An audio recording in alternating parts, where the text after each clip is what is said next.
আমরা আছি। আপনারা কি জানেন, সমগ্র পশ্চিমবঙ্গ জুড়ে কত হাজার মানুষ আজ লটারির ছোট্ট টিকিটে নিজের সংসারের স্বপ্ন বাঁচিয়ে রেখেছে।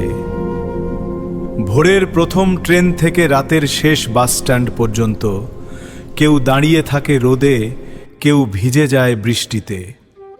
তবুও মুখে থাকে একটাই আশা, যে আজ হয়তো একটু বেশি বিক্রি হবে।